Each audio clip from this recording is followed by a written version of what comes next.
बिस्मिल्लाहिर्रहमानिर्रहीम अला रसूलिल्लाह। एक सवाल हमारे पास है कि इस हदीस का क्या मतलब है कि नबी करीम अलैहिस्सलाम ने इस बात से मना किया कि कोई भी मुसलमान भाई अपने भाई के निकाह के पैगाम न भेजे यहाँ तक कि अपनी मंगनी छोड़ दे या दूसरे बंदे को इजाज़त दे दे।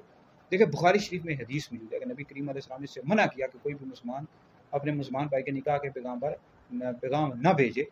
तो ये बुखारी शरीफ में हदीस मौजूद है कि अगर किसी शख्स ने, किसी मुसलमान ने किसी लड़की के यहाँ अपने निकाह का पैगाम भेजा या मंगनी होगी या तो दूसरे को चाहिए कि वहाँ अपना पैगाम ना भेजे। इससे यह रिश्तेदारियाँ भी ख़राब होती हैं, ताल्लुकात ख़राब होते हैं, पड़ोसी हों तो उनके मामलात ख़राब हो जाते हैं। तो हुज़ूर अलैहिस्सलाम ने इससे मना किया।